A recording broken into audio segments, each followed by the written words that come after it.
of me. I saw the people sitting in pain, and my heart just wasn't the same.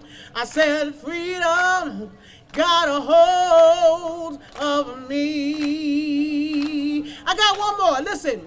Justice got a hold of me. Oh, yes, it did. I said justice got a hold of me, of me. I went to a rally one day, and my courage came in the way. I said, a freedom, justice, it got a hold of me, yeah. That was just a warm-up. Now this song, you've heard it before, so you can sing it with me. Here we go. I woke up this morning with my mind, and it was stayed on freedom. I woke up this morning with my mind, it was stayed on freedom. I woke up this morning with my mind, it was stayed on freedom. Revolution, revolution, revolution. Let's try that together. I woke up this morning, let me hear some hands. It was stayed on justice. I woke up this morning with my mind, it was stayed on justice. I woke up this morning with my mind, it was stayed on revolution, revolution. Come on, revolution, revolution. One more time, come on. I woke up this morning with my mind, it was stand on freedom, on freedom. I woke up this morning with my mind, it was stayed on freedom. I woke up this morning with my mind, it was stayed on free. Revolution, revolution. Come on, revolution. That's it, revolution. Listen, a people united can never be divided. A people, come on, come on, come on. Pick it up, raise it up, raise it up. Come on, a people, tell your neighbor, let me hear you. Come on, a people united will never be divided. A people, come on, come on, come on, come on, come on. Louder, louder, louder, louder. Come on, a people united. Come on. I woke up this morning with my mind, it was stayed on freedom, on freedom. I woke up this morning with my mind, it was stayed on freedom. Come on. I woke up this morning with my mind, it was stayed on freedom. Revolution. Come on. Revolution. Revolution. Repeat after me. Say, I believe. I believe. I believe. I believe. I believe. I believe. I believe. I believe that we will. I believe that we will. I believe that we will. I believe that we will. I believe that we will win. I believe that we will win. I believe that we will win. Come on. I woke up this morning with my mind. Stay on justice. Stay on justice. I woke up this morning with my stayed on. Stay on justice. Now I want y'all to do something. Keep clapping. You don't ever make your theologists work this hard. Come on. Come on. So first of all, everybody stand up. Come on. Everybody stand up. Come on, stand up. Now this is a Mall Monday. Y'all said y'all were having Mall Monday. You didn't say you were having a lay down Tuesday. You said you were having Mall Monday. That's it. That's right. it. So first of all, everybody get a placard, especially these folk behind me, the speakers. Bring the placard, because we always about a message, right? We always want to make sure.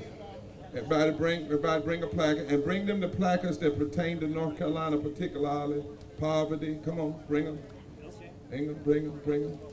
Come on, people, pass out all the placards. So everybody's got one. Everybody's got one. Come on, all over here we need placards. Everybody's got one. Hold them up. Behind me, y'all got them? Yep. See, because we want the media to hear what you're saying in the songs and in the placard. Put them up. I don't see placards over here. Now I see about 5 folk having fellowship over here. Y'all remember we said, if we don't listen to each other, then we can't demand them to listen to us. So for the next hour and a half, we don't need people having sidebar conversations. We need to be focused, right?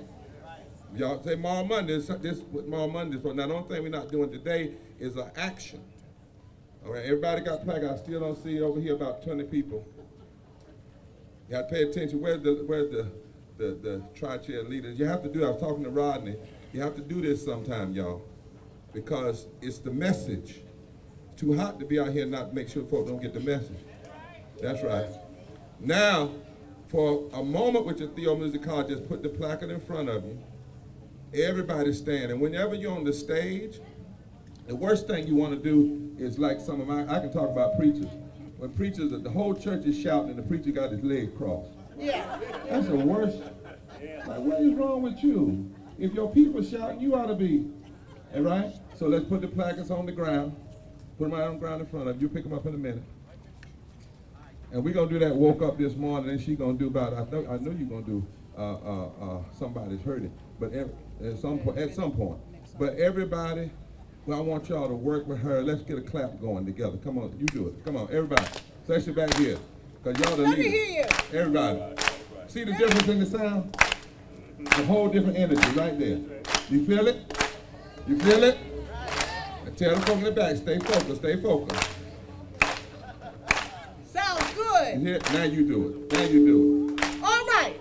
I woke up this morning with my mind. It was freedom. Oh, this is practice. Come on. I woke up this morning with my mind. It was stayed on freedom. I woke up this morning with my mind. It was stayed on free. Revolution. Come on. Revolution. Come on, let's say justice. I woke up this morning with my mind.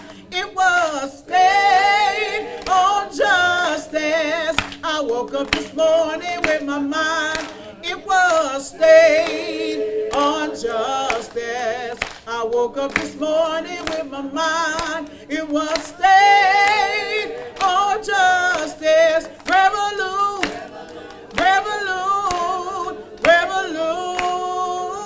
One last time, repeat.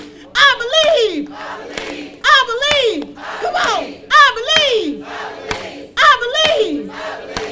believe that we will. Come on. I believe that we will. Let's go. I believe that we will win. Yes, I believe that we will win. Last time, I woke up this morning with my mind. It was freedom on free. Come on. I woke up this morning with my mind. It was stayed on freedom. I woke up this morning. Let me hear you last time. Stay real loud. Revolution. Forward together. Forward together.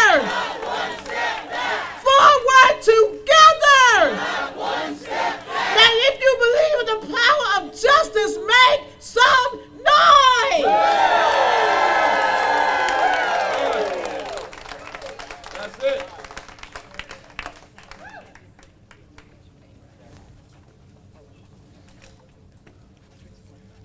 Good afternoon, everyone.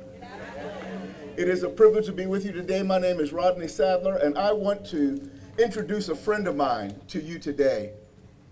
The Reverend William Barber is a long-term resident of the state of North Carolina, graduate of the great college in Eagle, North Carolina Central University, MDiv at Duke University School of Divinity, D-Min at Drew University. Reverend Barber has been a long-time pastor. There was a prophet in the Old Testament named Amos who got famous because he was a prophet from a small town named Tekoa who went up north to the big city to tell the Lord, this is what the Lord said. And this is what Reverend Barber did for 30 years, pastored at Greenleaf Christian Church in Goldsboro, North Carolina, and now has a national stage.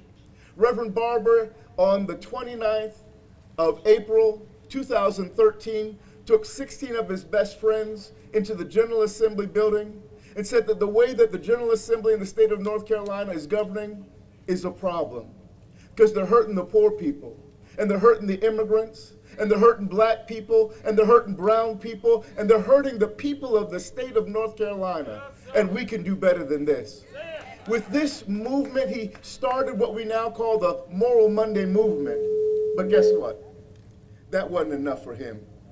Because he said that this Moral Monday movement from the state of North Carolina needs to be something that spreads out around the nation. So he, with Liz Theo Harris, came together and started something called the Poor People's Campaign, a national call for moral revival. In essence, some of you remember him from the Democratic Convention a few years back, when he talked about that what we need in this nation is a moral defibrillator, a way to shock our heart back into action. It's not about talk. You know, so many preachers out there will stand in their pulpits and say wonderful things on Sunday morning, but then on Monday you don't know where they go. But Dr. Barber's not a believer in a small G God, a God that lives within a sanctuary. He's a believer in a big G God, a God that believes in changing the world, a God of justice, a God that cares for the poor, a God that cares for the weak, a God that cares for those who have been left out and cast aside. I want to introduce you today to my friend, William Joseph Barber II. Let's give him a rousing round of applause.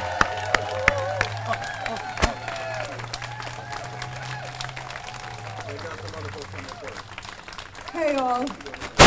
Before Reverend Barber, our beloved Bishop Barber comes up, we are going to hear from two impacted speakers. We are going to hear from Madeline, where are you? And Judith Brown on healthcare. Madeline is a low-wage worker in North Carolina, and she wants to talk to you about her experience. That's right. Judith Brown is coming up right now. Thank you very much. Always.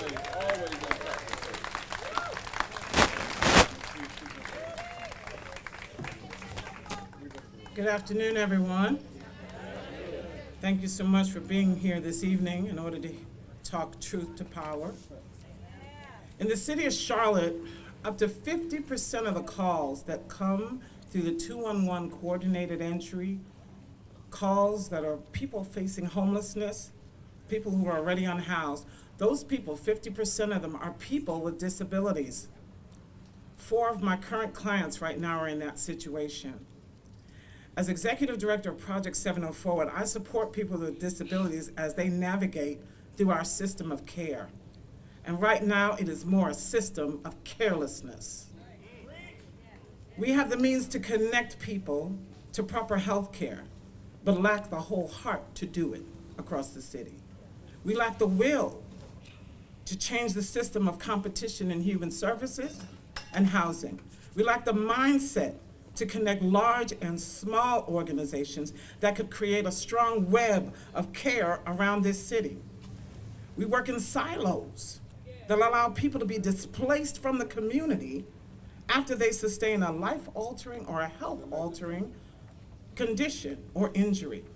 They fall out of employment, housing, health care, neighborhood social supports, and connections, and we just go on about our day. This is Moral Monday, and yet we lack the moral fortitude to care for the most vulnerable. We close our eyes and ears to the sick, to the shut-in, to the unhoused, and to the poor. From my own life experiences, I learned that I would just be replaced at my job. My home would be sold to someone else, and I and my children would face hunger, lack, and health iniquities in a system not built to help my family. I stand before you as a person with a disability to plead with you. Put down the pride and the stigma, and this is the way we've always done it. People are crying out for help, and it's time for a better system of care. One that works for all residents. We all have value in our neighborhoods, in our communities, in our workplace, in the city, in our families. Let's show that we have the morals to lift up those who need it the most. Let's work together to make sure that no one falls through the cracks of care. Let's join together to work together forward and move forward to find a better way to serve. In Project 704, and I'm ending, we have a saying, and it's on my shirt. Equity, not charity. I need you to say it with me. Equity, not charity. Equity, not charity. Equity, not charity. Say it again. Equity, not charity. Say it louder. Equity, not charity. Equity, not charity. Thank you very much.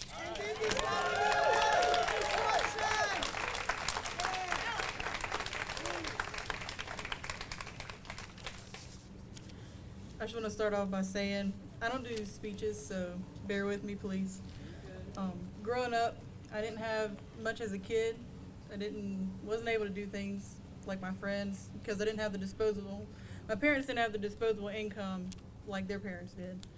I would sometimes have to make the choice, they would have to make the choice, do we fill the propane tank for heating the house, or do we go out for the celebratory dinner?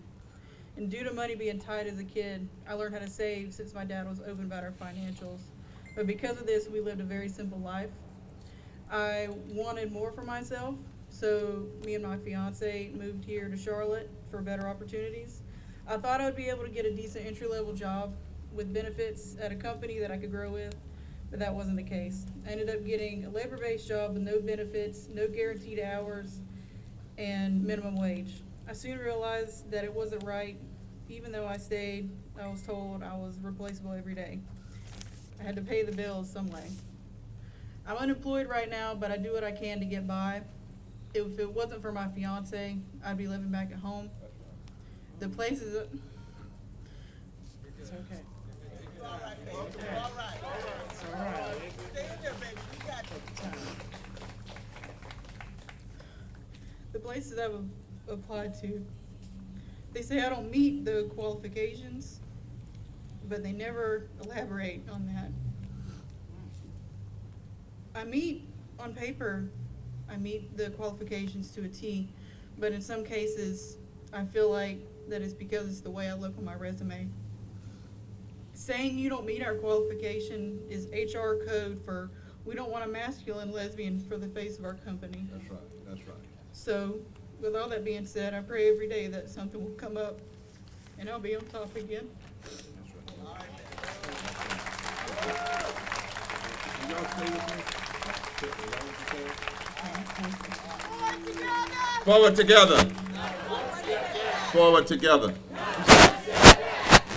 How many persons here identify as poor and or low income? Okay, where are you? I need you to identify. Okay, great. I need you to come with your placards and stand here. I want to ask that we give placards to this young lady. I want to make sure you don't block her because you just stepped just a little bit too much. I understand. They'll turn it right in the lens. Just do this for me. Okay, come here, baby. Come here. Right. Madeline, right. Our baby is not a thing. I know her name, but it's just an endearment that I use as a pastor after 30 years. So don't ever think it's because I don't know the name. Others who come, low impact workers, diversity. I want about 12 people here who look like the broad diversity of North Carolina. This is tomorrow Monday, right? Yes. Okay. So they want them to come up around. Those of you who are standing behind, I'm doing some teaching now. When I became a bishop, one of the things is that you teach, and it's important to should teach anyway. Good. Does it look like North Carolina behind me? Is it white? Is it black? Is it Latino? Come on, North Carolina. Is it Asian? Come on. Don't be ashamed. Is it Asian, low, poor and or low income, low wage? Let's go. Teachers. You can be, you ain't had that's right, retired teachers, as teachers assistants at college. We got to show the country and state what this looks like, right? And diversity. Gay, straight, young, old. Now, let me take a few more. First of all, I want to thank the North Carolina Poor People's Campaign and all the allies for having this Moral Monday here in Charlotte. Let's thank them. Say yes. And we're just coming out of the Mass Poor People's and Moral Action Congress. Over 1,000 delegates from over 40 states, many of you are there. And our focus was death in America. Moral Monday has a very specific character, and I want to talk a little bit about this because for the media, what you see here happening today is going to be an intensification as we re-engage Moral Monday throughout the state of North Carolina. Then I want to talk about why it's so important that we do. But Moral Monday's focus is always on the state legislature. It's not on county committee, it's the state legislature. Now in your county, when you look at your state legislative delegation, or it's on the congressional delegation, you have to not only look at what their party is, but what their positions have been. So if you have a majority of state legislators that have done the right thing, then Moral Monday is to push them to keep doing and do more. If you have a majority or some of them that's doing the wrong thing, Moral Monday is to challenge them. Now we do have Moral Mondays around the state, and we'll be doing some. When we were in 2013-14, we did Ashford. That was Moral Monday in Ashford. It was 10,000 people. And one time we did 14 in one day on one Monday. But I want you to be clear. Whenever we have Moral Monday, the Moral Monday event always happens at the government facility where the state legislators are, either locally or otherwise. We always put first and foremost the impacted voices. And people who are impacted in 5 areas: systemic racism, primarily around voter suppression. And when we say racism, we don't just mean black people. We talk about black, brown, Asian, Native, and white people who experience the residual impact, the collateral impact of racism. Systemic poverty. Say systemic poverty. Systemic poverty. Ecological devastation. Denial of health care. The war economy. And the false moral narrative of religious nationalism. Those are our 5 issues. We're not all over the place. Now somebody said, Reverend Barber, you didn't say LGBTQI. Yes, I did, because when we do those issues, we disaggregate the numbers. So in other words, when we talk about racism, we talk about how does it impact the LGBTQI community. When we talk about poverty, we talk about how does it impact. The way you bring everybody in is by including everybody in the numbers and in the solutions. Okay? So that's critical. That's critical. Somebody say critical. I'm just getting back from Alabama where another young man was tased to death, and his mother asked to do a eulogy, and I actually had been in the hospital for a few days dealing with the issue, so I'm slower today, but I wanted to come. Secondly, we are here, and the whole purpose of Moral Monday, whenever we do it, it's never such thing as a Moral Monday. When we started in 2013, it went for 3-4 years. And Rodney said it was 17 of my best friends. Actually, it was 17 of the best friends of this state. Amen. It was 7 clergy and 10 people and students. And the most important person that got arrested that day was the lady who had cerebral palsy. They arrested her that day in the state legislature. By the way, Moral Monday always gathers somewhere they don't want you to gather. So you can't have a protest where they assign you. So this probably be the last time we'll do one here. You know how they in Charlotte, we like for all the protests to be held here. Well, Okay. We'll do it one time. We did it and when they arrested her, and you know why she was there? She said, I'm here because I have health care. But I'm here to protest the fact that I live in a state that's blocking health care for folk that don't have it. So in Mall Monday, you can either be a part because you're impacted or because you care, right? Mall Monday is always diverse. Mall Monday always includes religious leaders, impacted people, and advocates, all right? And so for the media, what you see happening here today is we're planning now for an intensification all the way through 2024. We're planning for the Poor People's Campaign National Call for Mall Revival in North Carolina to help pull the family together again. Because you know when we started Mall Monday in 2013 with 17 people, by the end of the summer, over 25,000 people. And by February, over 100,000 people were in the street.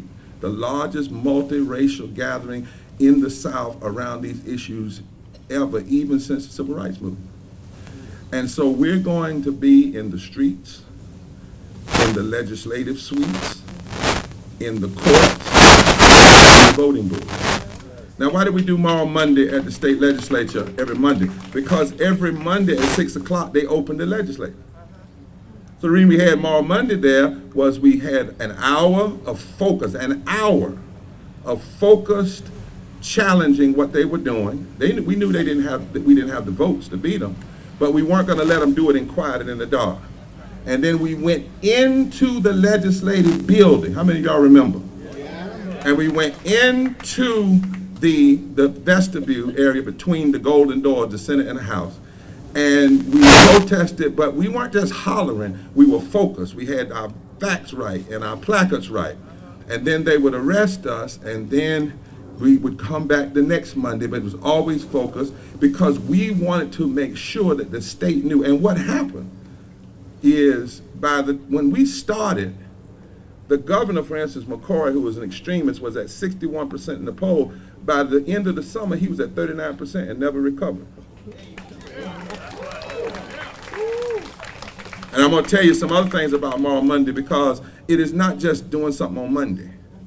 It's a strategy, right? And it's always we engage some form of moral action.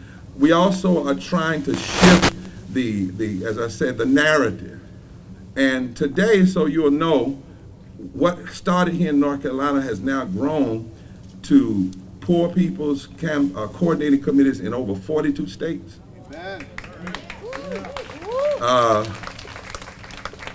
We can reach at any time over nearly 2 million people through social media now and growing. And last year on June 18th, we had the largest gathering of poor and low wealth people, the most diverse ever in the history of the country. Nearly 150,000 people gathered on Pennsylvania Avenue. And then we left there with a plan and organized 1,000 people who touched 7 million poor and low wealth infrequent voters in 15 states. And we can tell you how those voters impacted the outcome of the election, because the truth of the matter is when poor and low wealth folk vote, those that are $50,000 and below, they tend to vote progressive. Poor people have been lied on. White poor people have been lied on for a lot of reasons, and I don't have time to examine all of that. But that's what's going on. And so now we're planning, in the Poor People's Campaign here in North Carolina, we've got 4 things we want to do well. One is we're planning 30 statewide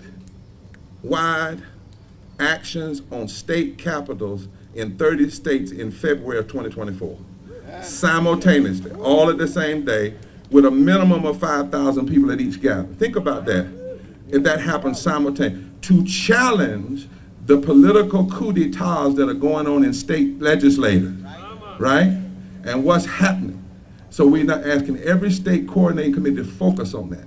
Secondly, we are asking every state coordinating committee to build out a minimum of 30,000 people who are trained in that state on our issues and our agenda. Y'all got the fact sheets here, right? the fact sheets, and who's ever got them, start handing them out, because we want folk to have that. Then thirdly, we're planning on June the 15th. I see it on social media, but I do want to make sure, this is another thing I'm teaching now, don't y'all get mad with me. If you're dealing with poor and low wealth folk, you can't always put it on social media. You got to have some hard copies. Am I right about it? Yes. You got to have some print. So I'm looking for the print, Clinton, and y'all see if anybody's here. We need to print copies because you got to know who you're trying to reach. If you're trying to reach folk in a homeless camp, you're trying to reach folk in public housing, man, you may not always have the, what's that little thing, that she's got up?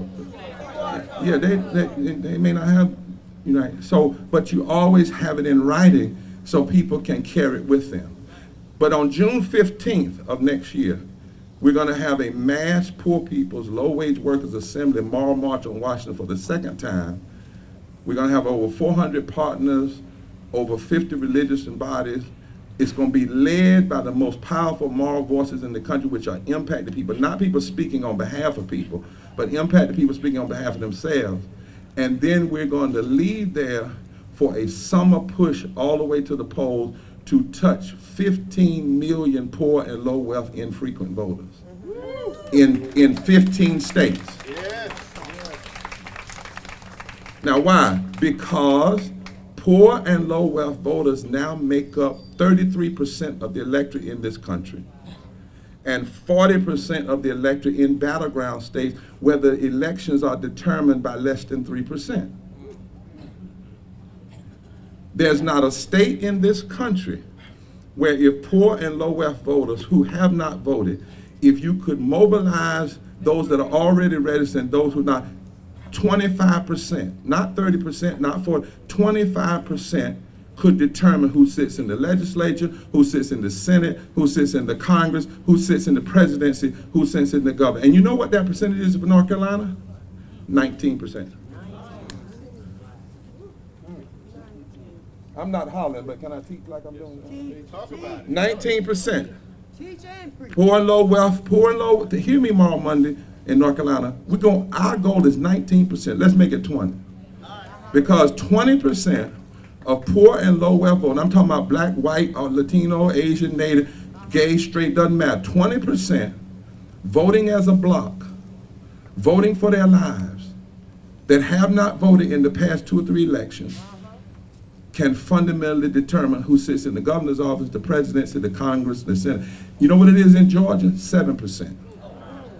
That's why our campaign touched 2 million voters in Georgia the last time. And we don't have to endorse candidates, we can endorse principles.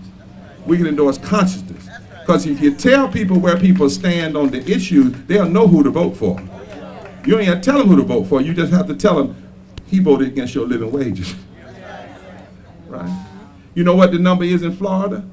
3%. Folk weren't DeSantis this, DeSantis that. They need to be mobilizing.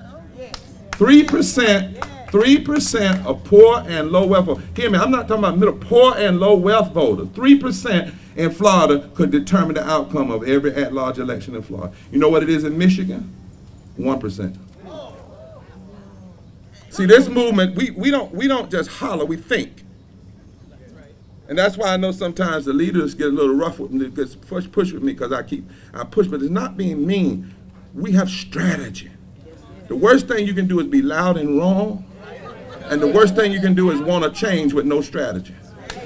It ain't enough to cuss the darkness. You got to have a way to get to the light.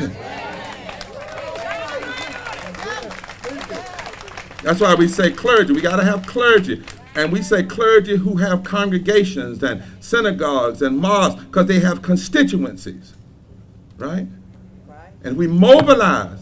So if you mobilize 25% of poor and low wealth people in any state, along with their advocates and along with moral and religious leaders, that coalition can change the outcome of election. The people who are extremists, and many times they claim to be Republicans, I don't use partisan titles, so they're extremists. And I say they're extremists because they vote against the people, not because they're Republican, because you vote against the people, you're an extremist. You vote against poor folk, you're an extremist. But they win by default. You see, in 2019, there were 140 million poor and low wealth people in this country. 43% of the adult population, 52% of the children. 140 million, that's 60% of black people, 24 million people. That's 64% of Hispanic, that's 38 million people. That's 40% of Asian, that's 8 million people. That's 60% of indigenous native, that's 2 million people. That's 33% of white people, that's 66 million. So actually, there are 40 million more white, poor, low wealth people than there are black, but black people are 40% higher in percentage. And there is in where the lies get told to divide us. Right? Now, the government tries to say our numbers are wrong because they say you're not poor if you make over $13,000 a year. See, the government measurement for poverty is deliberately low to diminish the problem. They say if you make $13,000 plus, you're not poor. If you make over $24,000, $25,000 on a family of two, you're not poor and low wealth. They say you're in the low middle class. Now, I'm a preacher, but y'all know what kind of lie that is, right? That's a damn lie. That ain't just a lie. That's a damn lie, right? Because, you know, and so that's why our movement, every time we gather, we can't be all over the place. We got to teach and keep saying the same things because most folk don't know that. Most folk don't know that 60% of black folk are poor and low wealth. They don't know, and that's 24 million people, and they don't know that 33% of white people are poor and low wealth, and that's 66 million people. They don't know that. We have to be that movement that teaches that. Because what has been the goal, particularly out in the South, to make sure that the masses of poor black folk and poor white folk and poor Latinos never come together and form the kind of political voting bloc that can fundamentally change the economic architecture of the nation. But guess what? We are that movement that's going to change that reality. Another thing that we're going to have to keep saying and teaching, because it's going to help us bring more people in. Look at the diversity of this crowd. Poverty is the 4th leading cause of death in America. Now think about that. Every night on the news, I bet you they tell a story about homicide, somebody dying, somebody shot. More folk die today from poverty than from homicide, than from obesity, than from diabetes, than from gun violence. We have to be that movement that says, wait a minute, we are not going to allow poverty to be the 4th leading cause of death and it not even be discussed in our political debates. The 4th leading cause of death. There's no way you can be for life and not be fighting against poverty.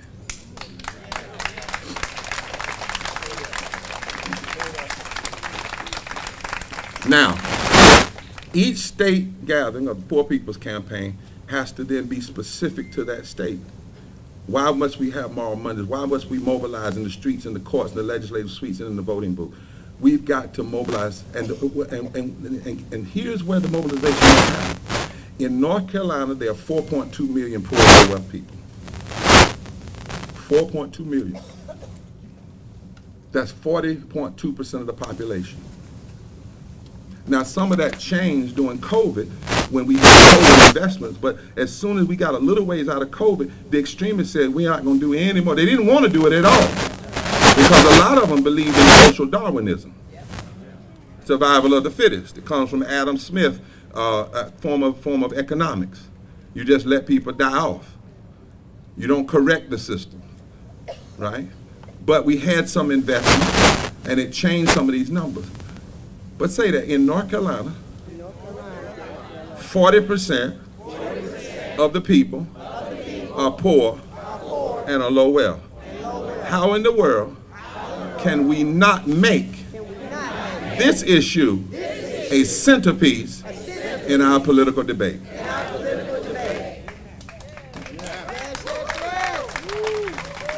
That's why we have to have Moral Monday. That's why we're going to have these 30 gatherings at State Capitol. That's why we have to mobilize these voters. In North Carolina, there are still approximately 1,000 people dying from COVID every week, and millions of people, 1 million people lack access to health care in North Carolina right now. 500,000 because we have not expanded health care. And one of the reasons we started Moral Monday is because when the extremist legislature won, and they only won by redistricting, they didn't win by winning, they won by cheating. And we weren't able to undo the cheat for about 7 years because of the courts. And once Section 5 of the Voting Rights Act was gutted, we had no way to make them pre-clear. So they would get elected, but eventually we were able to win in the courts and prove that they had created an unconstitutionally constituted legislature. But by that time, they had blocked Medicaid expansion ever since, 2008, 2009, 2010, whenever, 2013, right? So here we are, 11 years almost, and that's 500,000 people. Now, when they blocked it, they took 12 minutes. In 2013, I was there in the committee room. They didn't allow doctors to testify. I'm talking about the extremists who call themselves Republicans. They didn't allow the doctors to testify. They didn't allow sick people to testify. They didn't even allow veterans who needed Medicaid expansion to testify. In 12 minutes, they blocked 500,000 people. Now, of that 500,000, 340,000 were white, but if you had listened to the debate, they were suggesting with metaphors that the only people that needed the health care were poor, lazy, quote unquote, black and brown folk. Somebody say, unpack the lies. Unpack the lies. So since that time, 500,000 people have been without health care. We've lost millions of health care jobs, right? But 2,800 people have died every year. Wow. And we have 1 million people who don't have health care. And just recently, with the ending of continuous eligibility for Medicaid, 372,000 people are expected to lose their health care in North Carolina because of the extremists in the Congress who call themselves Republicans, who are turning it back. And between 2020, North Carolina experienced a 1.5-year decline in life expectancy. And approximately in North Carolina, 4 million workers, or 78% of the workforce in this state, still do not have access to basic family leave. Now, that's the negative, but the positive is that's our organizing group. This is who we must bring together. This is that sleeping giant.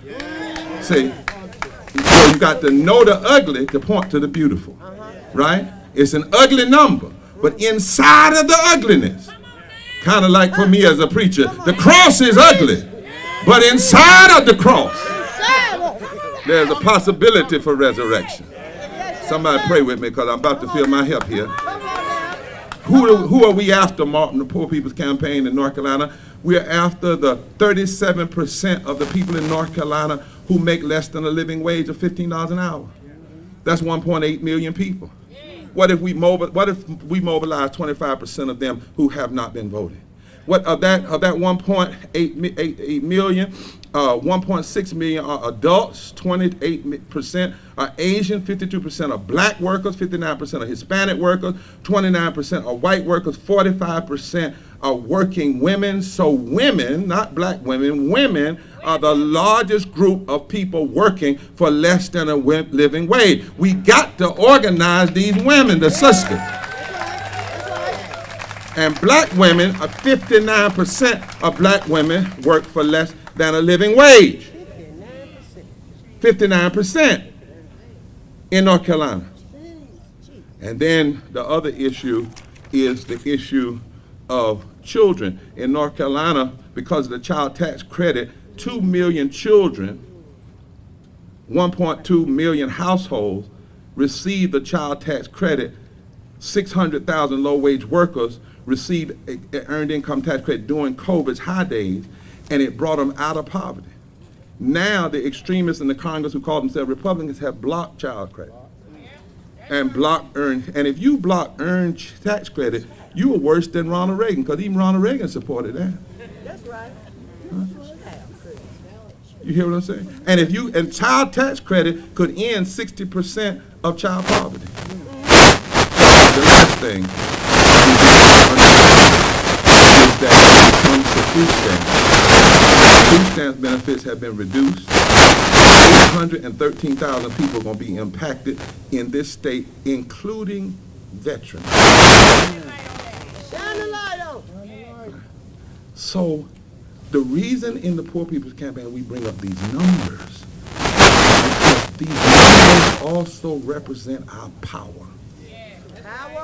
And we must cry power. Cry power. And we must understand it's all right to be woke. But if you really want to make a difference, you got to wake up, get the hell out of bed, and go start organizing and go to the ballot.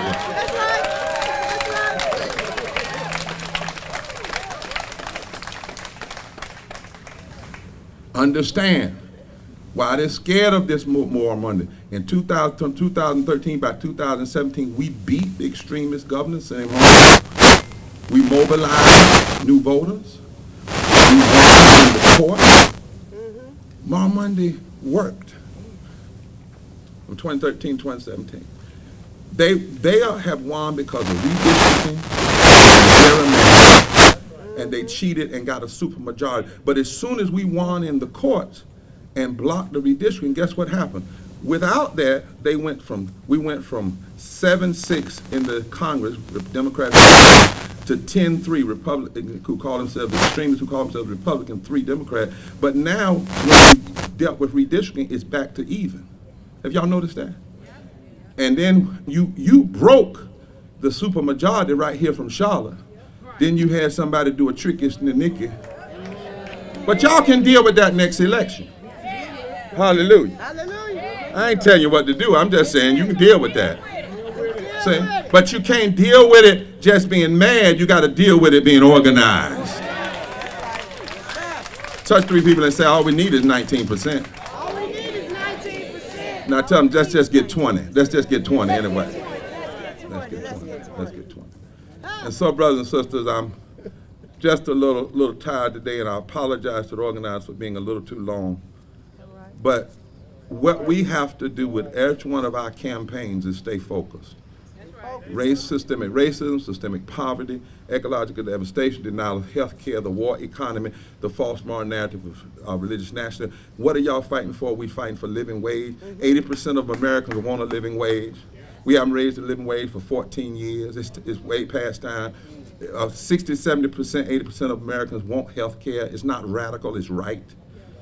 Living wage, health care, expanding child tax credit, fully funding public education, and expanding and protecting voting rights. And if we go out and tell people this is what we're fighting for, they'll join us. They'll join us. But every time we gather, we got to be clear. Every time we gather, we got to put people, the impacted people up who say, I'm sick and tired of being impacted because I know it doesn't have to be like this. People don't have to be dying. And then we've got to recognize why we must challenge those proponents of cultural wars. It's because they want to deflect. See, understand, the reason you got extremists in the North Carolina legislature who call themselves Republicans who want to talk about wokeism is because they don't want you to really see what they're doing to everyday people. The reason they want us fighting about books and banning because they don't want to talk about living wages and health care. See, because they know that the majority of the people aren't with them.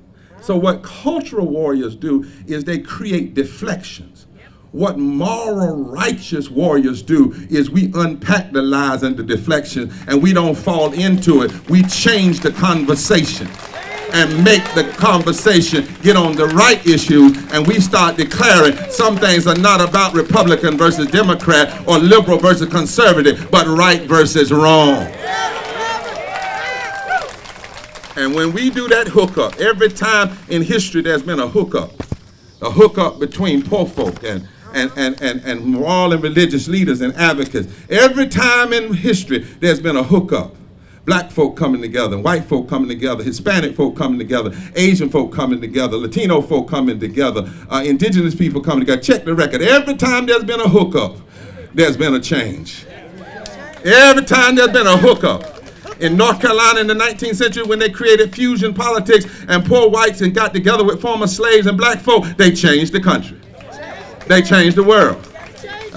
In the middle of the Depression, when folk got together and created the bonus rallies, and black and white and brown and other folk came together to fight for a more equitable society, they changed the nation. In the second Reconstruction, during the Civil Rights Movement, when black folk and white folk and Jews and Christians and Muslims and Latinos, when they came together, they changed the nation. Dr. King said that in this country, in the South, the Southern oligarchy has always been afraid of the masses of poor white folk and the masses of poor and low-income black folk coming together. I say it's time to realize their fear.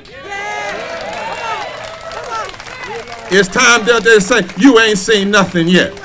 If you thought the first Reconstruction was something, if you thought the second Reconstruction is something, you know this third Reconstruction is going to be off the chain. We will mobilize because we must save the heart and the soul of the nation. We will mobilize because we must secure health care and living wages and voting rights for everybody. We will mobilize because we cannot accept poverty being the fourth leading cause of death when it doesn't have to be that way. We will mobilize as long as the North Carolina Constitution says there are these truths, these inalienable truths that all persons are created equal, endowed by their Creator with certain inalienable rights, among which are life, liberty, the enjoyment of the fruit of your own labor, and the fruit of happiness. As long as the Constitution says the government is supposed to be for the whole and not just for the lobbyists, and not just for the wealthy, and not just for the greedy. As long as Article 11, Section 4 of the North Carolina Constitution says that treatment right of the poor and the unfortunate is the only way for a civilized state to exist. As long as the Bible says, let justice roll down like water and righteousness like a mighty stream. As long as Jesus said, the Spirit of the Lord is upon me, for I've been anointed to preach good news to the poor. As long as the Bible says that every nation and every state and every politician and every church will be judged by when I was hungry, did you feed me? When I was naked, did you clothe me? When I was in prison, did you come release me? When I was an immigrant, did you welcome me? When I was the least of these, did you lift me up? As long as those things are true, we will mobilize. We will organize. We will build. We will bring a third Reconstruction into existence. And we will be known as the generation that rose up and put the extremists in their place. And just possible, if we do it right, some of them will come on over here and join us in the fight for love and the fight for justice and the fight for grace. Forward together. Forward together. Forward together.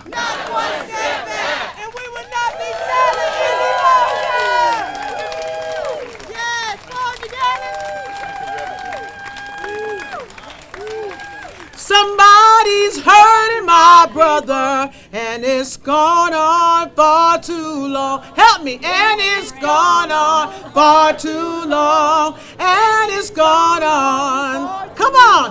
Well, somebody's hurting my brother, and it's gone on far too long, and we won't be silent anymore. Y'all help me sing. Come on. Well, somebody's hurting my sister, and it's gone on far too long. Yes, it's gone on. Yes, it's gone on. Well, somebody's hurting my sister, and it's gone on. Come on, and we won't be silent anymore. Listen.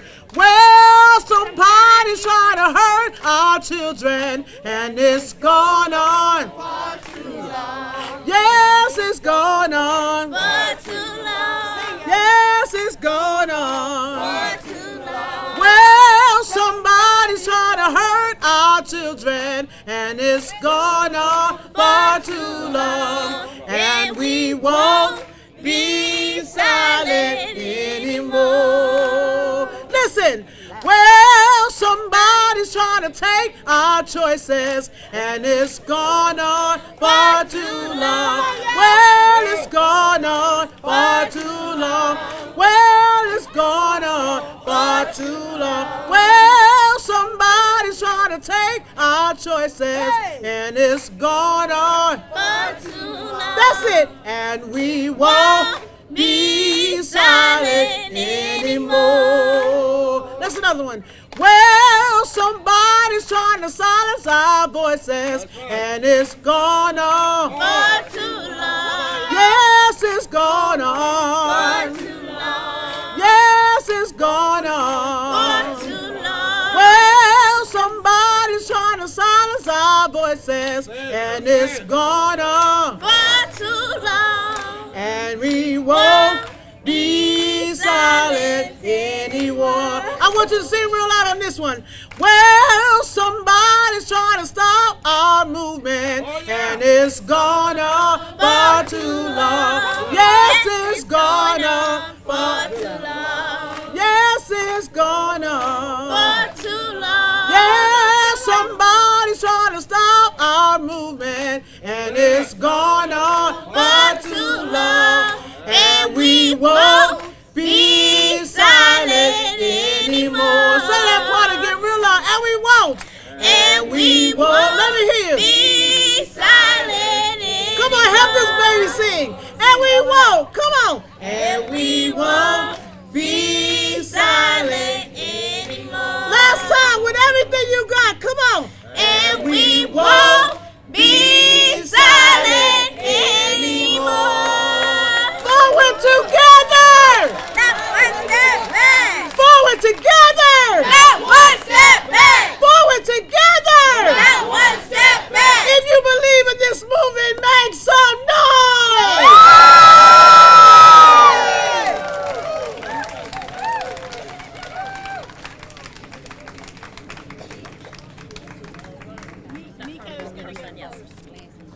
And we won't be silent anymore. Good afternoon, and thank you for coming and hearing what Dr. Barber has said to us, and hopefully we will be what he has asked us to be and do, which is to carry it out. I am happy to have before us an impacted speaker who is from Haiti, who will come and share his story. His name is Reggie Vigne. Did I pronounce it correctly? Reggie Vigne. Please come forward and tell us your story.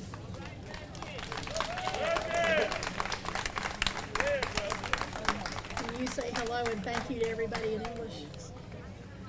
Hi, everybody. Thank you so much. God bless you. Reggie is one of the people that is representing thousands of Haitians who came to our shores and our border last year.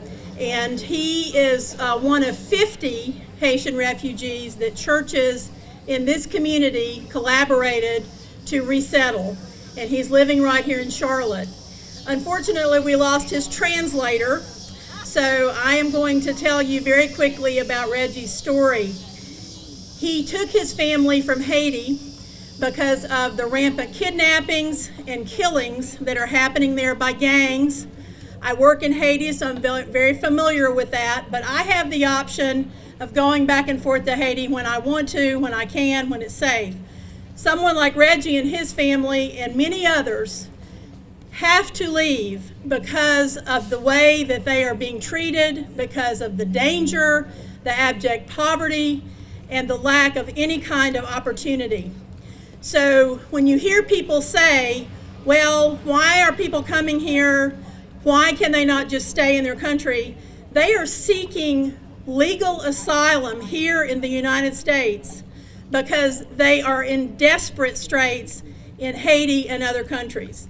So I want you to give Reggie a big round of applause for having the courage to come to the United States. And I ask you to pray for Reggie because he is still trying to bring the rest of his family here. They are separated right now, and it's just devastating for him, for his wife, and his children.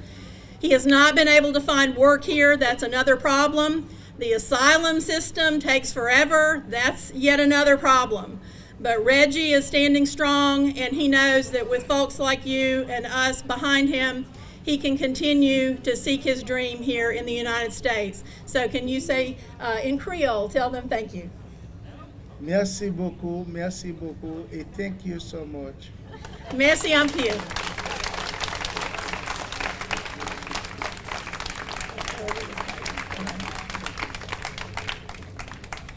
Thank you, Reggie. And next up we have Miko Chosen McCarthy. Chosen McCarthy. Chosen, period. She was impacted by police violence in 2011 when her son was senselessly and tragically killed by law enforcement officers. She is a fierce advocate for reform, and her work led directly to the changes in federal taser policies. Welcome, Chosen Miko.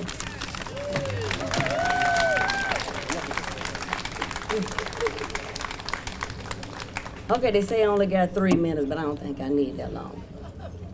So my son was murdered in 2011, July the 20th. I just celebrated his 12th year anniversary. So what I did through my son's tragedy, we got the taser policy changed. We got CMPD's tasers changed out. They wasn't able to have their tasers for 6 months. And they got new tasers where they have an automatic shut-off switch, because the previous ones they had, they had to actually count to do it. So my only issue that I have as it relates to when you're looking at police reform, a lot of people, we say defund the police, but we have to have clarity when we're speaking on defund the police. It's more or less reallocating the funds where it need to go.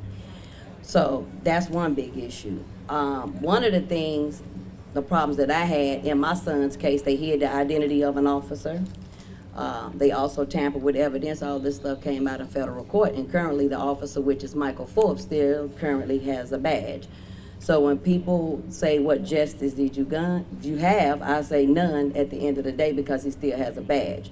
So what they do is they shuffle him through the department, and because we have one board, which is the Civil Service Board, to say, well, do something with them. That's still not good, because if you have a bad apple still circulating in there, then he's still gonna do what he do. He's still gonna be bad. One of the issues that I had is at that time, it was Rodney Monroe.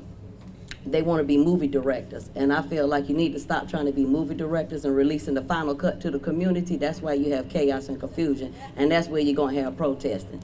If they bad, just say they're bad. If they bad, get rid of them. One of the things they love to do is look at the victims, and we have a problem with the media, and I always tell the media, stop trying to go downtown and go look up a rucker. That ain't got nothing to do with the price of tea in China. It ain't got nothing to do with what's currently going on. You need to focus on what's currently has taken place right then and there. That's a major issue, because then what they do is you had to go pick your 12. It's not going to be no jury of my peers, because my son's trial was not none of his peers. It was Michael Forbes' peers. I had an all-white jury that said he did do excessive force, but Internal Affairs say he did nothing. I'm confused. There's no statutes of limitation on murder. Why he ain't prosecuted? So we can still have this conversation, this dialogue about reform, but we need to start holding these chiefs accountable for some of the actions that take place, because they do have the ability to change policy. We don't always have to go legislation, but we do. So that's one issue. And let me see what else. Y'all got to work with me. So it's hard though. Like when I see a lot of different situations with mothers, whether it's I'm gonna just say this. Let me go back. We as black folks need to stop saying black on black crime, because no other race has that label but us. And we got a bad habit of adopting their ideology, and we shouldn't. It's a crime of convenience at the end of the day. That's just the true facts indeed. So when you have those situations, we have officers that don't properly do the job. When it's eye skin color, they don't care.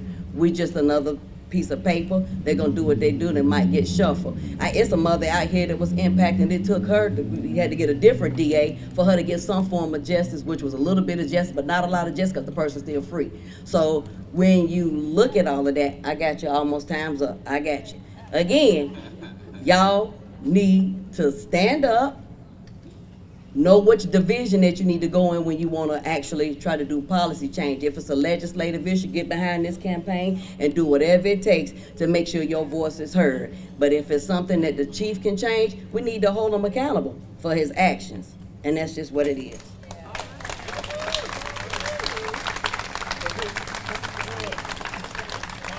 So next we'll hear from someone who's going to talk about education.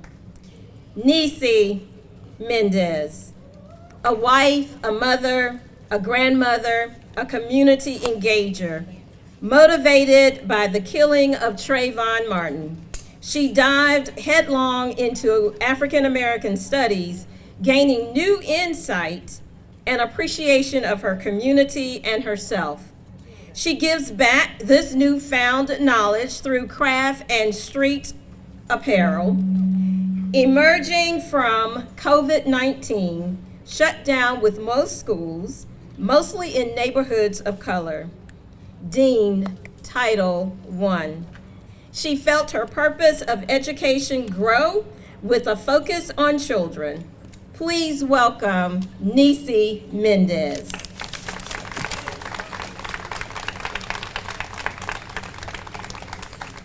I'm gonna stick to script. How's everybody doing? In Webster's dictionary, literacy means the ability to read and write. The definition of the word read is to look and comprehend the meaning of written and printed material by mentally interpreting the characters or symbols in which it's composed. And to be an educated person is to be literate, cultured, and aware, woke. I tried to break down to my grandson the power of reading and how strengthening the brain muscle is just as important as the rest of the body. If you don't stay on the entire body, parts of it will get weak. You won't be able to know the areas of the basic needs, like physiological needs, survival needs, air, water, shelter, and sleep, safety and security, esteem, actualization. Reading is the foundation for everything. It can stimulate the mind. It can give you the confidence that you need to become more knowledgeable in a specific subject, guide you asking questions that you might not have otherwise been aware. Then you ask these questions and you get to the resources that are needed. I think about the legs of colonialism, the system that doesn't want us to read. Why? What is the fear for the black and the brown child that they pull out all stops to not have you read? If you were like I was in 2013 with the blinders on like what the horses wear, then you only seen things that were directly in front of you. And then the folks in this system will keep you there in that lull, in that mindless state, a place where you don't ask questions, you don't exercise your rights. I had the opportunity to sit in on scholars that were taking the end of grade testing. After the testing days, I was appalled at what I had seen. I had fallen asleep and kids had fell asleep, breezed through it, and or couldn't just read the questions. I'm learning a lot. I have learned to relearn how to teach a child to read. So what do? YouTube videos, purchasing books, connecting with organizations out here, the desire to make a difference. With that, what will you do to make this change? Thank you.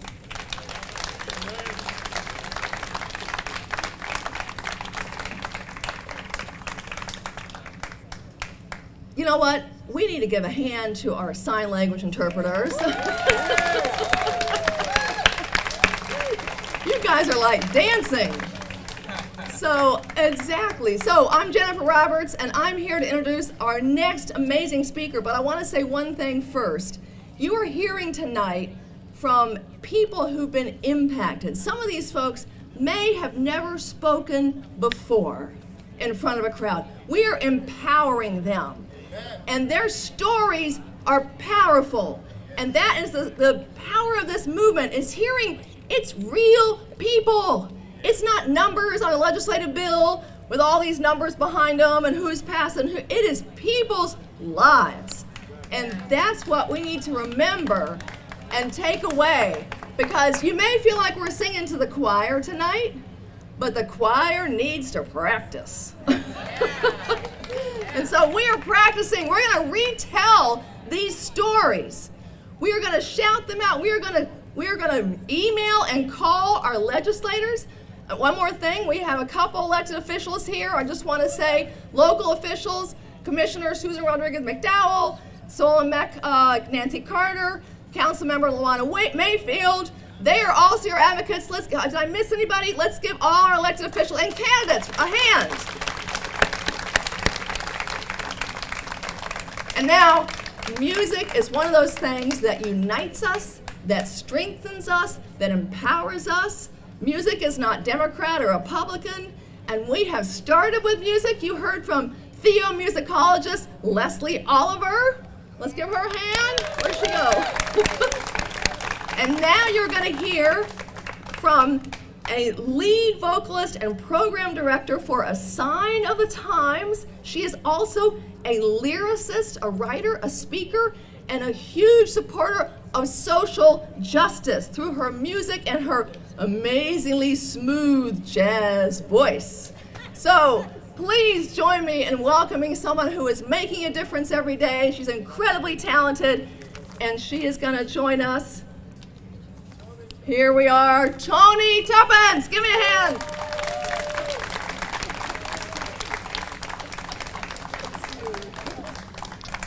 Hey everybody, thank you for letting me be here. I brought drummer Baba Gary Mumford with me to bring the ancestors into the space through the drum. So, this song is called Ella's Song. And I want you all please to sing the refrain with me. I'll do the verse for you, but you gotta sing the refrain, okay? Here we go. We who believe in freedom cannot rest.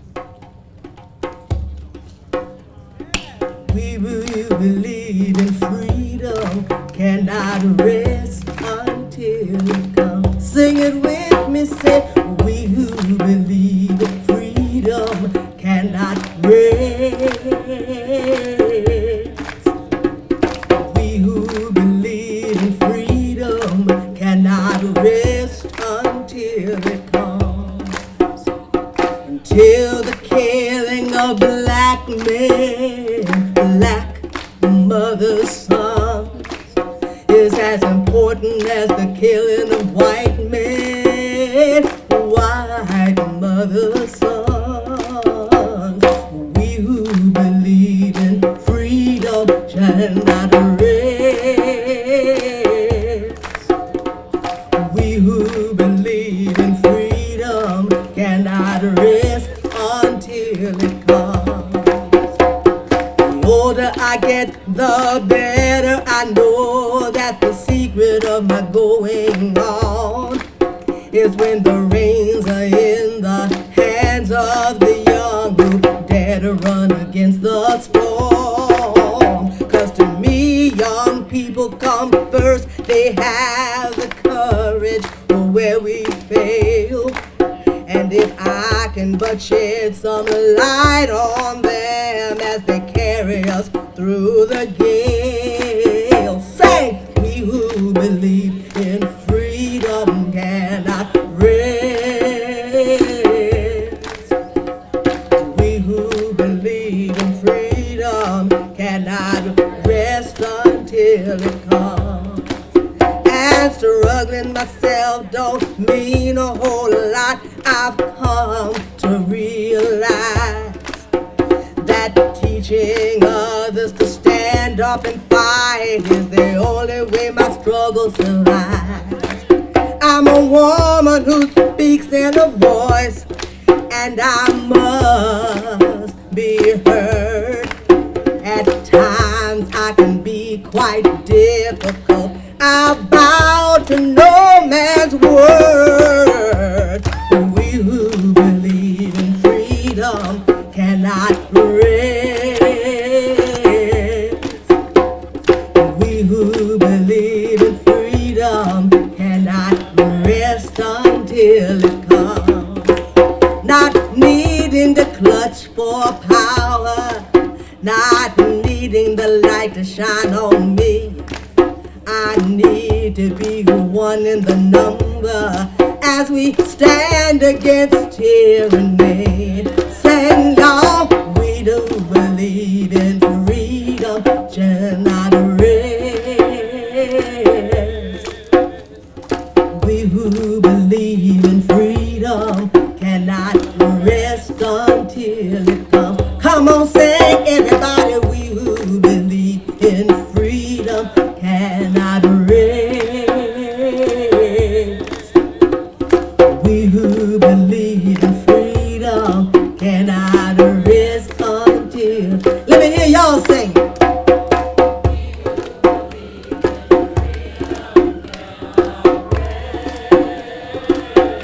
Sing it, y'all.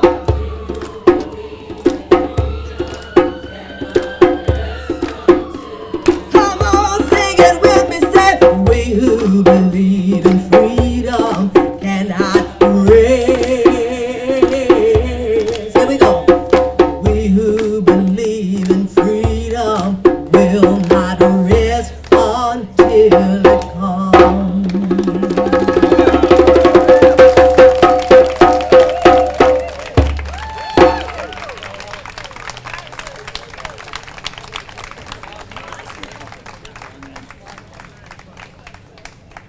Hey y'all, my name is Clinton Wright, and I am one of the national organizers with the Poor People's Campaign and a social justice organizer with Reverend Barber's organization, Repairers of the Breach.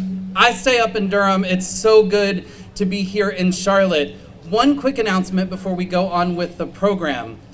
If you have not texted moral to 38542, let's take out our phones and do that right now. This is how we're gonna get plugged in to do those things that Reverend Barber was talking about. So we're gonna text the word moral, M-O-R-A-L, and we're gonna send it to the phone number 38542. That way we can get plugged into that statewide action that's happening in Raleigh in February so that we can help build our coordinating committee here in North Carolina so that we can grow this movement in Charlotte and across the state so that we can find ourselves in DC next June so that we can mobilize that 20% of poor and low income voters. So again, the phone number you're texting is 38542, 38542, and then the text message you need to send just one word, moral, M-O-R-A-L. And I look forward to seeing you in Raleigh and in DC, and I look forward to that 20% of voters being organized right here in Mecklenburg County. Thank you so much.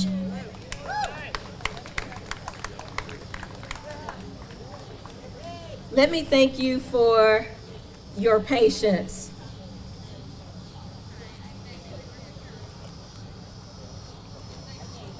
And I'm going to ask right now that we take a few moments to just a word of silence as we had someone who was not feeling well and we've had to contact the paramedics to assist her. So just give a few minutes.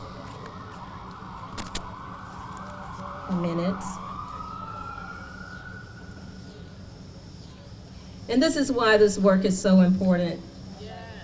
Because if we have persons who are standing out here for the cause and recognize that they don't have health care, then this is how they get care. And it's extremely expensive. So we hope that whomever the person is, we wish them well health and Godspeed. We have 3 more impacted witnesses to come before us this afternoon, and they will be brief. We have Richard Leak, who's going to speak on environment. We have Ellie Harlan, who will speak on trans rights. And we have Kenny Robinson, who will speak on housing. Please come in that order. Thank you.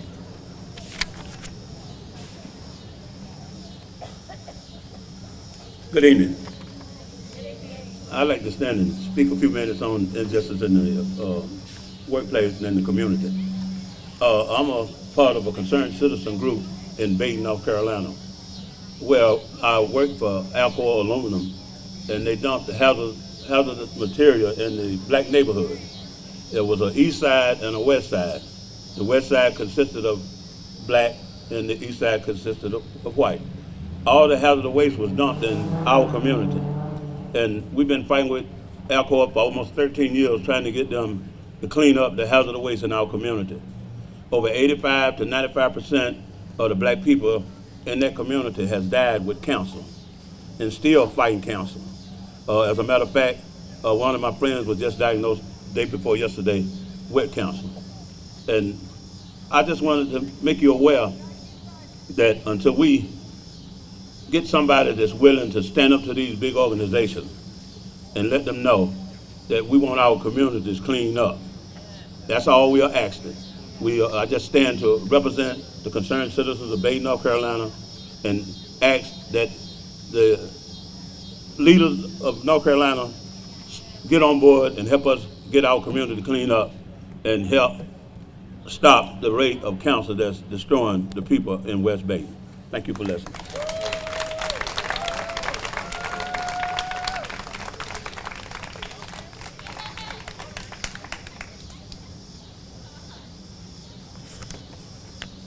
My name is Ellie Isley, and I'm here today to speak to you about the real effects that these bigoted, anti-trans, and anti-LGBTQIA+ bills are having on our community as well as our whole state. For those in Raleigh, these bills in our community are pawns in a political power game that they play. What they don't realize, or that they don't notice, is that we are people, just like everyone else. We are people with lives. We are people with stories. We are people with dreams and aspirations. They forget that we're people, and that we want to live in peace like everyone else. It has been 2.5 years since I came out to my amazing wife and began my transition. And I wouldn't be where I am today without her support. Back in 2021, at the height of the pandemic, when I came out and began finding community and growing into myself, I had a whole different set of fears than I do today. Back then, I was worried that I would lose everyone simply for being myself. I was terrified that no one would accept me, that I was being selfish for wanting to be finally comfortable in my own body, or that by simply using the restroom, I would be assaulted and told that I did not belong. And those were just a few of the fears that I had when I first began transitioning. Fears instilled in me and every other trans person as far back as we can remember, simply because we are different than cis people. Fast forward to 2022, when these bills first started making their way into the legislatures around this country. 13 different states passed 26 bills. 90% of those bills were aimed at trans people and trans youth specifically. 14 of those were sports bans, which specifically target trans girls. That year was terrifying for us. The onslaught was so fast, so targeted, and so blatantly bigoted towards an extremely small minority that until then no one had paid any attention to. And now, only halfway through the year in 2023, we have a staggering 561 bills in this country, in 49 states. And of those, 79 have already passed and become law, leaving 353 still active in legislators, ready to be passed. 11 of them are here in North Carolina, 3 of which have passed our legislature and have been vetoed, but are waiting an override. These bills are designed to incite fear in children. They are designed to harm them by denying them health care. They are designed in a way that will increase queer youth suicide rates, and those who wrote them don't care. And the people who voted for them even laughed at that fact. The horrifying reality is that these bills will kill children. We know that 82% of trans people have considered suicide, and nearly half, 40% of us, have attempted. Those numbers are highest among trans youth, and those numbers go up when these laws go into place. But it isn't just when they pass that's the problem. The very fact that we are treated as less than human by those making these laws, and oftentimes our own family, does irreparable harm to all of us and often kills those of us most vulnerable. The hate never does stay in Raleigh, though. It permeates our society, fomenting bigotry and hate in our daily lives. We all too often hear yet another one of us has been murdered, and simply for being trans. Just a few weeks ago, Jacob Williamson, an 18-year-old man with the rest of his life ahead of him, was killed in North Carolina simply for that fact. And his killer will likely never face punishment because the transpanic defense is still legal here. And he wasn't the only one. He was the 14th this year. These ideas that we are less than human, or that we should be eradicated, or that there's a debate or question around our existence, all stem from the same ideology that targeted our community, forced us to wear a pink triangle, and put us into camps 100 years ago. We have to stand up to these ideas and against these bigots who perpetuate them, because if we don't stand up now, I fear we won't be able to for much longer. We are in the middle of a genocide in this country. Healthcare is being banned for trans youth at an alarming rate. And in Florida, they have banned adult care. And I wish I could end this with an uplifting quote like, "The night is always darkest right before the dawn." But the sad reality is that our community may not have a dawn if these attacks are allowed to continue. Too many of my siblings aren't even here to see this moment in our struggle. I fear too many more will perish from these machines of hatred and bigotry that seemingly run our country. But I do believe that if we come together, we have a hope to fight these attacks before it's too late. And as Dr. King said, the arc of the moral universe is long, but it does bend towards justice.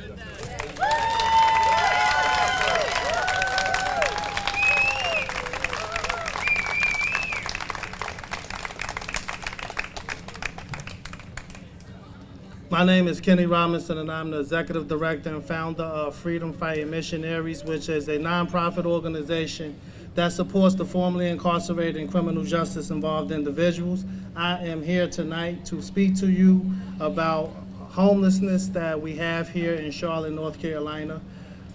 One of the major issues that I came across as I was starting and building this organization was funding and how to obtain the funding. And each time I went to the funders said, "Okay, well, Kenny, where's the data at that says that?" Right? Well, you're saying that. So I went out to try to search for the data that says what happens when a man or a woman is released from that detention center, from state or federal prison, and that data did not exist. This was in 2022, and that data did not exist in no form or no fashion. So I went to Leading On Opportunity, and I went to the Urban Institute at UNC Charlotte and asked them to help us put together a report that was specific on Mecklenburg County for men and women who are homeless post-incarceration. I was a reviewer on that report. It's a published report, and here is some of the data that you and I petitioned for, because I was not able to petition for that level of data by myself. That was done by me and the community who supports this work. Some of it says incarcerated people with a prior history of homelessness were 22 more times likely to have another homeless episode after their release. Another data point, Black individuals are overrepresented in Charlotte, Mecklenburg detention centers and homelessness services.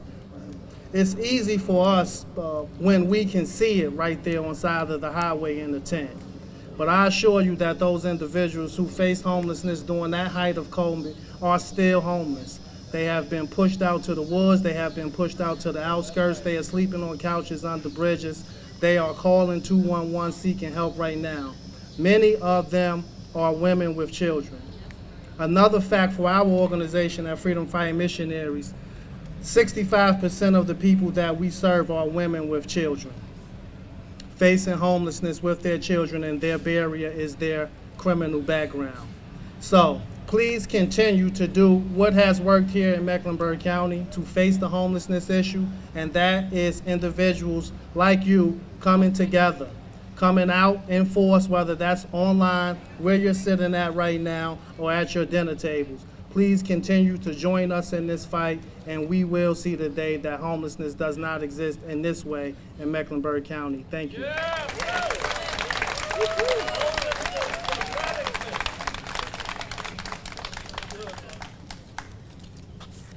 These stories are strong. These stories are moving. Moral Monday is a moral movement, and every major faith tradition knows about taking care of the poor, the least of these. It's a moral issue. We are going to now hear from 3 religious leaders. So an imam, a rabbi, and a minister walk into a rally.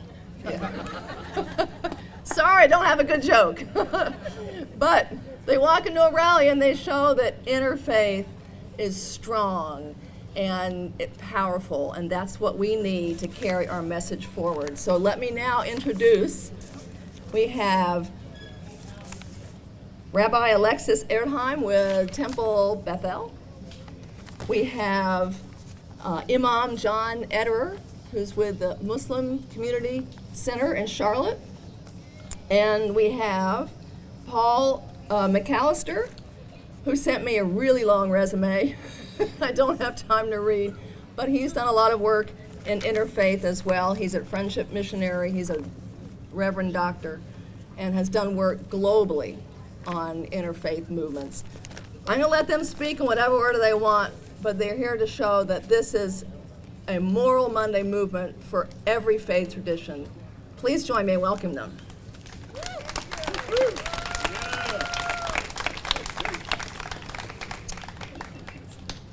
I will be honest, it's absurd that we need to be here this evening, that we need to demand that our government provide the absolute bare minimum for its citizens. And so often, I hear that America is a country based on Judeo-Christian values. But the values that I see reflected in the North Carolina General Assembly are not a reflection of my Jewish values. Amen. My faith teaches me that every human being is created b'tselem Elohim, in the image of God, and deserves to be treated with dignity and respect. My faith teaches me that if there is a needy person in the community, I am not permitted to harden my heart, but rather that I must open my hand and lend whatever is sufficient to meet their needs. That I need to care for the orphan, the widow, and the stranger, the most vulnerable in our midst. My faith teaches me that my highest obligation is that of pikuach nefesh, to preserve and protect human life. Yes. It's absurd that we must be here today, that we need to be here tomorrow and the day after and a month from now and a year from now and years from now. But we do. Because as people of faith, we have a charge to assess the world as it is, to imagine the world as it could be, and to work side by side to create that reality. Just as Moses and the Israelites stood at the edge of the Red Sea, the endless expanse of the water stretching before them, the sound of Pharaoh's chariots rapidly approaching, so too do we stand here with a colossal task before us. But in the words that I read in my prayer book, written by Michael Walzer, standing on the parted shores of history, we still believe what we were taught before ever we stood at Sinai's foot, that wherever we go, it is eternally Egypt, that there is a better place, a promised land, that the winding way to that promise passes through the wilderness, that there is no way to get from here to there except by joining hands, marching together.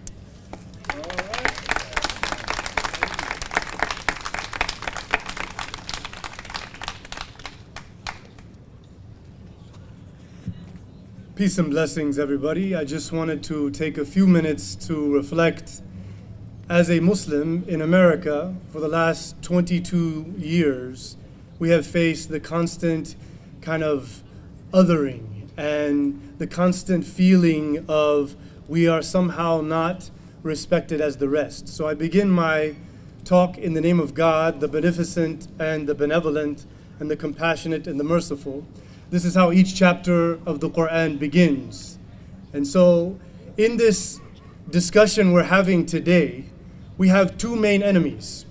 We have power and wealth, and we have divisive tribalism. So power and wealth, corporate greed, is the source of the problems of racism, why people do not have health care, why immigrants aren't treated as people, why there is major issues in access to all of the basic needs in society. So we have an enemy that I would say, I'm gonna go ahead and quote a couple of percentages here, that 67% of eligible voters are actually registered, then only 53% of those actually vote. And then only 41% of the people who are registered are actually registered as independents. And I want us all, because I have a feeling I'm not talking to a crowd who appreciates perhaps what I'm about to say. If you're thinking that Democrat or Republican is going to solve your problem, just talk to the people and why they don't vote. They feel that whenever my group tells me what they are going to do for me, nothing happens. And so we see that many people in this country, millions upon millions, see the Republican Party as the party of fear-mongering, as the party of white nationalism, as the party of gaslighting realities in favor of a small group of people.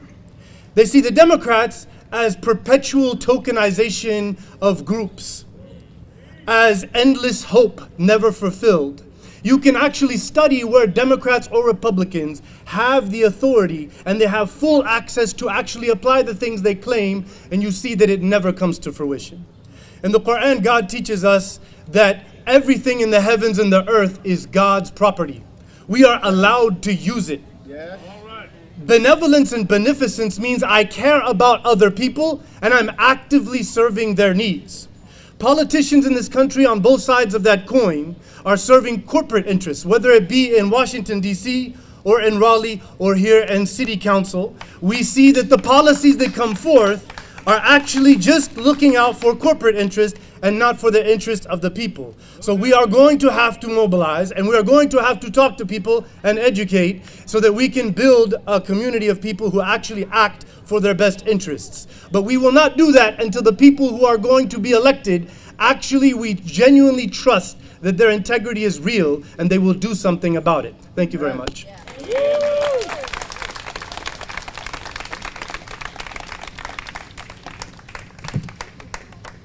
Well, good afternoon. I see that many of us have already departed, so I won't make my comments very long. There's a song I grew up as a child, I learned from my grandmother, and one of the verses goes, "Hark, my soul, seraphic music, from angelic choirs above, witnessing within my spirit that the Lord our God is love." Yeah. And so all I want to say to us as we stand here together, Jew and Muslim and Christian, and perhaps even atheist and agnostic, that when we love each other, Yes, sir. our poverty or our wealth, Yes. our gender, be we male, female, or identifying as something beyond binary, Yes. when we love each other, Yes. that allows us to come together. And when we come together, even as Dr. Barber has already echoed and ministered and preached, and even used a little bit of profane words to help us understand what we can be, then we can rise to the occasion and deal with some of these critical issues, moral issues of our time. I'm representing in this moment an organization called the Interfaith Caucus of the North Carolina Democratic Party. And I know we don't want to get into partisanship, and that's not the point. Yeah. The point simply is I work with persons who are willing to work with me. And it really does not matter what their affiliation is.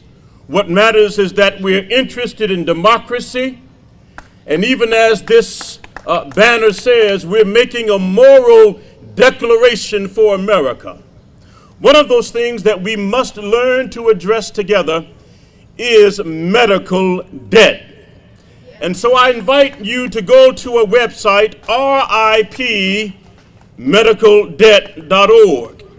I think you'll find encouragement when you go there. I think you'll find that there's some good-natured, good-hearted people who are working with faith communities and both parties as much as they can to alleviate the burden of medical debt in this state, which is to the tune of over $300 million. If we look across our nation, medical debt surges beyond $200 billion. So we have to come together to deal with this crisis, even as we fight for Medicare for all and universal health care. As an advanced society in this world, a leading nation in this world, love is the principle upon which we do these moral deeds. And as we do these deeds together, I do believe that our work will not be in vain. May God bless you. Powerful. We're about to bring it home. Hang in a few more minutes. I want to thank QC Family Tree for the art build. Lovely. I also want to point out two really important tables that have been here all evening, because democracy is not a spectator sport. We have League of Women Voters. Y'all wave. Woo! They are here to help people register to vote and to know how to vote. We have vote riders. Wave. All right. Because they are here to help you get an ID. None of this is going to happen. None of this is going to change until we vote. You heard it from Reverend Barber. And to vote, you need assistance sometimes because laws keep changing. They're trying to make it tricky, but it's not confusing. The only thing that changes this fall is voter ID. If you don't have one, go to Vote Riders. They can help you. Also, if you don't have one, you show up. If you forgot it, ask for the exemption form. You can actually fill out a form that says, I didn't have transportation and couldn't stand in line for 6 hours at the DMV, because that is an acceptable excuse. If you have an excuse, you don't have transportation, you had to work, they're supposed to accept that. So we want everyone to get an ID. It's going to be even more important in 2024. But remember, don't let it stop you from voting. Tell your friends. The State Board of Election has it on their website. League of Women Voters has it. Vote Riders has it. Google them. Share that, because nothing works and we don't vote. All right. So remember, it's not a spectator sport. Now let me introduce another rabbi to help bring it home. She's an amazing supporter of social justice. You have seen her and heard from her, Rabbi Judy Schindler. All right, I just want to give you a mantra to take home with you.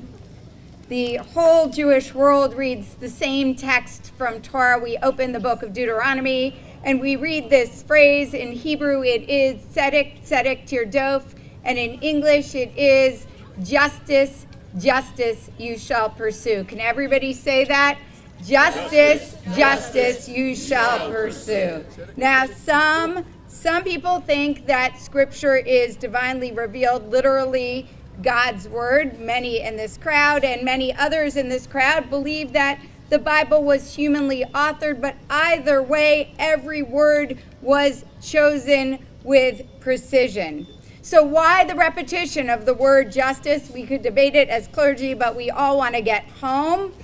The verse, justice, justice you shall pursue, calls for equal justice across our community. Yes. So I want you to say it. Justice, justice you shall pursue. Justice for the citizen and justice for the stranger.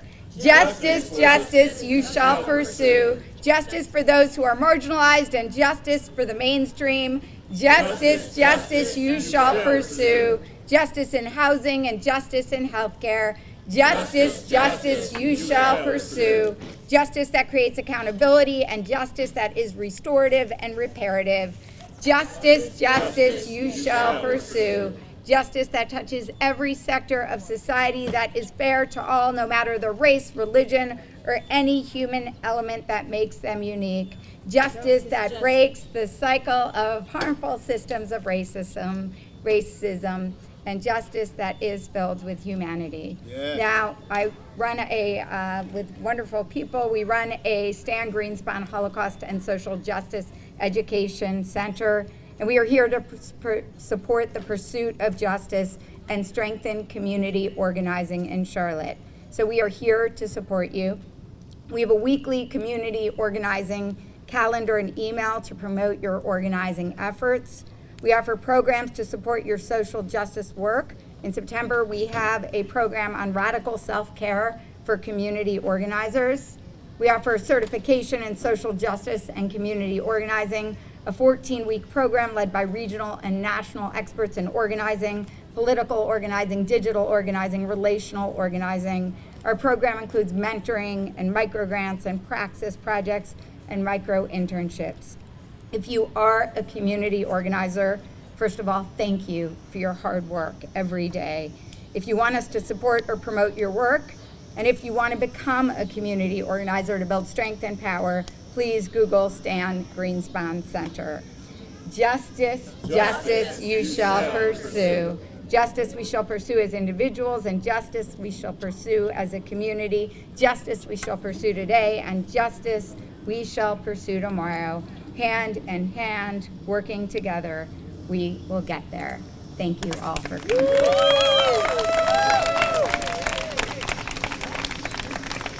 We shall be known by the company we keep, by the ones who circle around to tend these fires.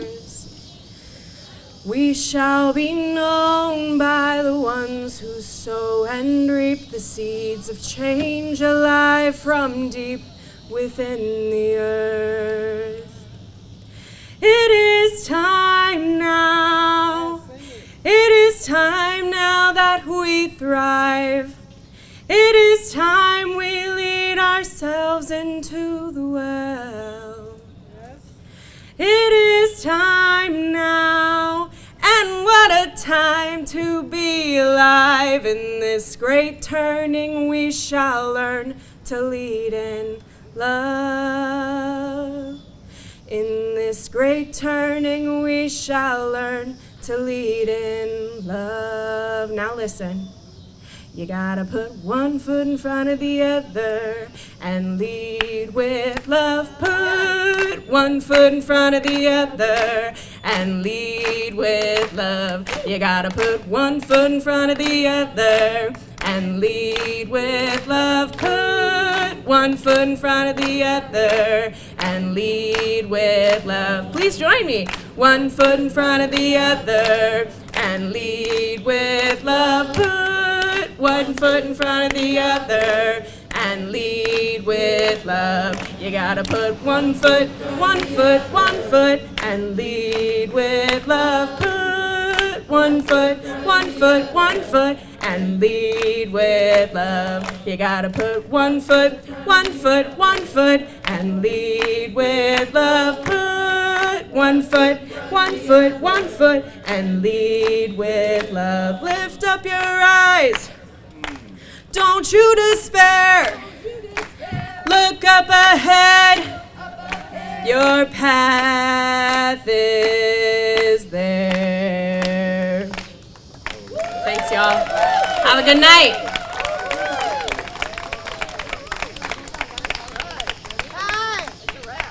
Hey, I want to thank everybody for coming out. I am Sangria Noble. I am the directly impacted National Chair for the North Carolina Poor People's Campaign. And we want to thank everyone for coming out tonight. And this is why we need a third Reconstruction resolution. And we will not be silent anymore. And we're going to do this moving forward together. Not one step back. Forward together. Not one step back. Forward together. Not one step back. Let's take it to the Capitol next time. Thank you, thank you.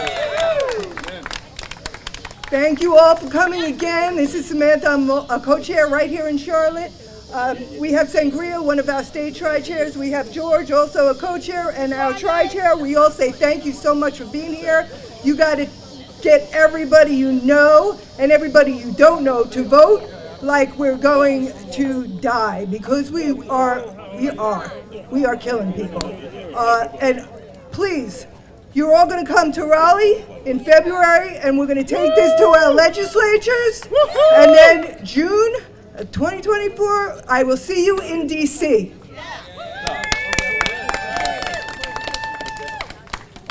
Forward together. Not one step back. Forward together. Not one step back. We will not be silent anymore. Forward together. Not one step back. Come on, Charlotte. Forward together. Not one step back.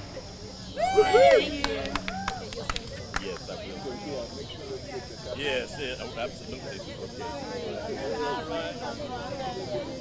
Thank you for that, Monica. Yes, yes. We did, and we should keep talking. I'm here.